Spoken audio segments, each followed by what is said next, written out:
আর্থিক ক্ষতিগ্রস্তটা সবচেয়ে বড় কথা না, যে মানসিক এবং শারীরিক যে অবস্থাটায় আমি আজকে পৌঁছেছি, শুধু আমি না, আমার পরিবারের, আমার বড় ভাই 72 ইয়ার্স ওল্ড, সে এক মুক্তিযোদ্ধা, এবং বড় ভাইদেরকে, বোনদেরকে, আমার ফ্যামিলিদেরকেও ক্ষতিগ্রস্ত করেছি মানসিকভাবে। কারণ এটা আমার বড় ভাইরা বা আমার পরিবার আমার কাছ থেকে কোনোদিন আশা করি নাই। আমি এই পজিশনে মামলা মোকদ্দমা করতে আমি কখনোই আসবো এটাও আমি চিন্তা করিনি, এবং মামলা করতে আমি তো কখনোই চাই নাই। আমি চেয়েছিলাম একটা সমঝোতা হোক, আমার ছবিটা শেষ হোক, এটাই আমি চেয়েছিলাম। এখন ক্ষতিপূরণ, এটার ক্ষতিপূরণ কি হবে এটাও কিন্তু আদালতই ঠিক করবে যে কি পরিমাণ ক্ষতি হইতে পারে।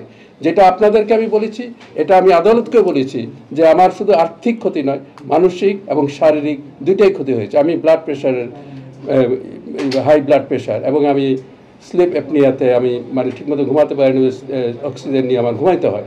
এখন ওইটাও ঠিকমতো কাজ হচ্ছে না এই মানসিক নির্যাতনের জন্য। আজকে আমি অস্ট্রেলিয়া থেকে এখানে আসছি একটাই কারণ, মানে আইনের সত্যি শ্রদ্ধাশীল হয়ে আমি আপনাদের মানে বাংলাদেশে এসেছি। তো আইন যেটা করবে আমি মাথা পেতে নেব। আইনের উপর আমি সবসময় শ্রদ্ধাশীল ছিলাম এবং থাকব। আমরা আলোচনায় যদি সে মুভি শেষ করে বা কিভাবে, আমার সাথে তো আরও প্রডিউসার রয়েছে, তো ওরা যদি মিলে মিশে যদি মনে করে যে মুভিটা শেষ করবে, আমার তো মানে একা মুভি না, এটা যদি ওইভাবে শেষ হয় আমার কোনো আপত্তি নাই। কিন্তু আমার তো সে ড্যামেজ করেছে শারীরিক, মানসিক সব দিক দিয়ে, আর্থিক সব দিক দিয়ে। একটি জিনিস মনে রাখবেন যে ধর্ষণের বিষয়টা খুবই সেন্সিটিভ। এই বিষয়ে আমরা এখন এই মুহূর্তে কিছু বলতে চাচ্ছি, কিন্তু আমরা যে মামলাটা করেছি সেটাকে ধর্ষণ সংক্রান্ত কোনো বিষয়ে সম্পৃক্ত না। আমরা যে মামলাটা করেছি সেটা রিপিটেশন লস, মানহানির মামলা করেছি, এবং ভবিষ্যতে this is a relevant fact. আমি আগেও বলেছি it can B A relevant fact but not fact in issue, এবং ভবিষ্যতে কন্টেস্ট করতে যায় যদি এই বিষয়টা আসে তখন আমাদের definitely will come with that. সেটা আপনার জায়গা থেকে, আমরা যেহেতু অভিযোগকারী হচ্ছে রহমতুল্লাহ ভাই, সেই রহমতুল্লাহ ভাই, না আমি তো মানে বারবার একই কথা বলছি, মানে একটা বাঙালি মেয়ে বাইরে থাকুক আর দেশে থাকুক, মানে এই দেশেও আমি দেখেছি মানে ধর্ষণের অনেক মামলাই হচ্ছেন, মানে ওই মেয়েদের কারণেই আর কি, এরা ওইভাবে আগে আসছে না বলেই। তো যেহেতু মানে এখন এটা মানে পরবর্তীতে যদি ওইটা আবার, মানে আমি তো এখন কিছু বলছি না, এখন মানে ওরাও যদি এটা নিয়ে আসে আমরা এটার প্রতি মানে যদি তারা এই বিষয়টা রিলেভেন্ট করে আমাদের, তাহলে আমরা যখন in the process of contesting the case যদি এটা আসে আমরা সেটা, এবং সেই জন্য উই আর ওয়েল প্রিপেয়ার্ড। এবং আপনি যে পাঁচটা কি বলেছিলেন মানে কিছু অভিযোগ তাহলে এটা একটা ছিল, হ্যাঁ এটার তো উত্তর দিয়েছি।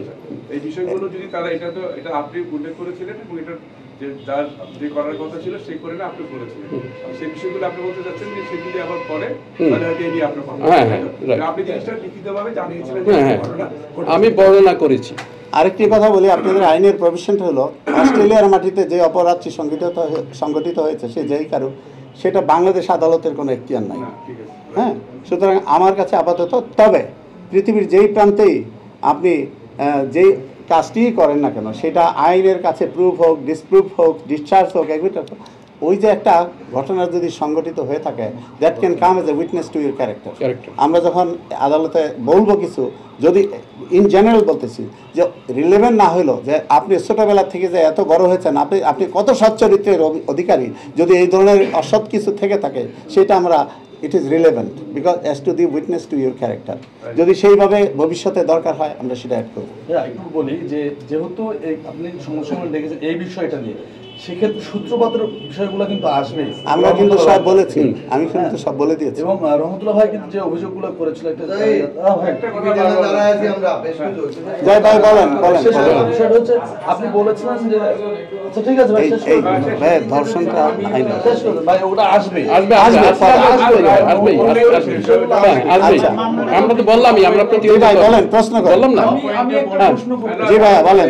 আমি একটা প্রশ্ন করতে চাই যে অস্ট্রেলিয়ায় যে অভিযোগটি দায়ের হয়েছিল ধর্ষণের, এবং শাকিব খান এই বিষয়টি বলেছে যদি অস্ট্রেলিয়ায় অভিযোগ হয়েই থাকে তাহলে সে বাংলাদেশে কিভাবে আসতে পারবে? আচ্ছা আমি আপনার প্রশ্নের উত্তর দেই, ভেরি গুড কোশ্চেন। বাংলাদেশের তুলনায় আচ্ছা আমি কোনো স্পেসিফিক নাম ধরে বলি না, আপনার প্রশ্নের উত্তরটা আমি দেই। অস্ট্রেলিয়ার আইনটা আমি পড়াশোনা করে আসছি। অস্ট্রেলিয়াতে যে যদি কোনো এই ধরনের মামলা হয়ে থাকে, অনেক আমি শুনেছি ইভেন্ট নাম্বার, আমাদের যেমন একটা জিডির একটা মানে জিডি ইজ নট এ মামলা, বুঝতে পেরেছেন? এখানে দুইটা বিষয়, একটা অপরাধ যখন সংগঠিত হয়, হয় সেটা প্রুফ হয়, প্রুফ হলে শাস্তি হয়, নাইলে তা না হলে এটা নট প্রুফড হয়, অর্থাৎ প্রমাণিত হয় না। হয়তো সে অপরাধটা করেছে, সাক্ষ্য প্রমাণ আগে আসে নাই, প্রমাণ হয় না, এর অর্থ এই না আপনি নির্দোষ। 3 নম্বর হলো ডিসপ্রুভড। ডিসপ্রুভটা হলো এই যে না, সে যে অপরাধটা করেছে বলতেছেন সেদিন ওই দিন উপস্থিত ছিল না, এর মানে এটা মিথ্যা মামলা।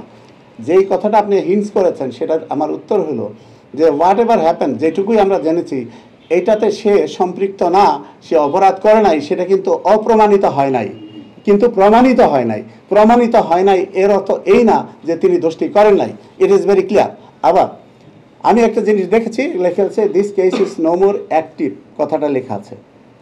This case is no more active এর অর্থ হলো যে কোনো মুহূর্তে অ্যাক্টিভ করা যেতে পারে, যে কমপ্লেইন্ট যদি মনে করে still criminal case, no limitation time, এবং সেই ইচ্ছাগুলো অ্যাক্টিভ। সুতরাং আমি একটা অপরাধ করেছি, সেটা আদালতে যে আমার অভিযোগ প্রমাণিত হয় নাই, এটা কেন প্রমাণিত হয় এর অর্থ এই না যে আমি নির্দোষ, যদি ডিসপ্রুভ না হয়ে থাকে।